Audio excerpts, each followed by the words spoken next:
Hello friends, welcome to the Optometryreels.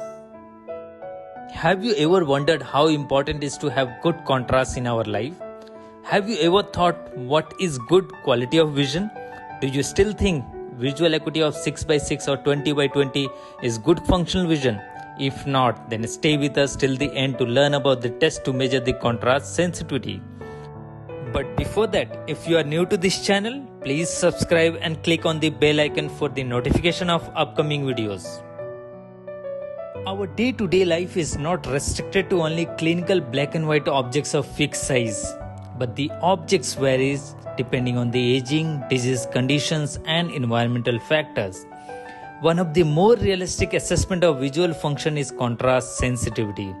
It is necessary to have a good contrast for safety while driving, especially in low vision conditions such as rain, low light, glares or fog.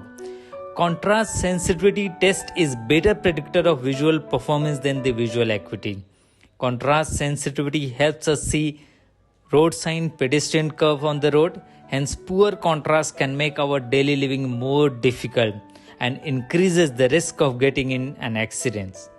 Here in this picture you can see a person with a poor contrast will find difficulty in climbing up the stairs. One of the reliable and validated tests for the contrast sensitivity is Pelli-Robson contrast sensitivity chart, which consists of 16 triplets of 49 centimeters letter. Within each triplets, letter has same contrast, but the contrast in each successive triplets decreases by a factor of 0.15 log units. The test chart is externally illuminated and the measurements are quick, simple and easy for the patient to understand. The use of contrast sensitivity test is helpful in determining the functional vision loss in patients with low vision or even in the moderate to dense cataract. It can also be tested in glaucoma, optic neuropathies, macular degeneration, diabetes, patient with the eye trauma, or even in the laser eye surgery like LASIK where contrast sensitivity may decrease. The contrast sensitivity on Pelli-Robson is performed at the distance of 1 meter monocularly as well as binocularly. The patient is asked to wear his best corrected visual acuity, but sometimes 0.75 diopter is also added to compensate for 1 meter of working distance. Ask your patient to read each triplets starting from the dark letter on the upper left hand corner towards the right side horizontally. Make sure there is no glare on the chart.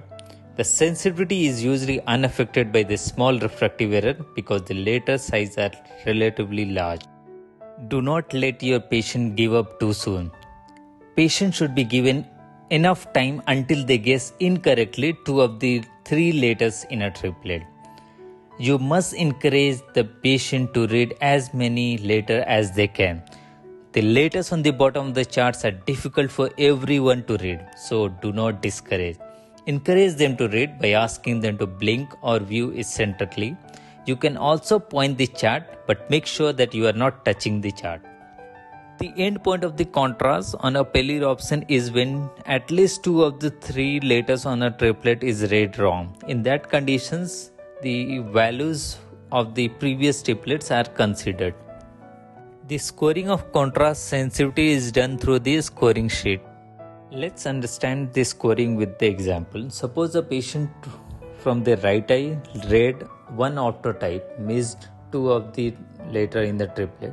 Hence the value of the previous optotype will be considered.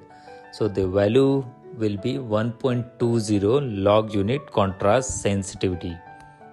Please comment your answer if any patients reads 2 letters from the triplet having log unit of 1.80.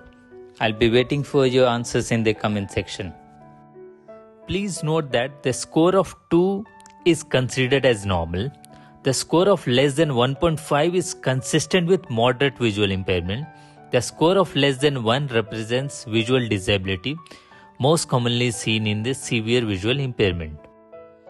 Thank you for watching till the end. If you like the videos, please subscribe and share it ahead. Comment for your views and feedback. See you at the next video.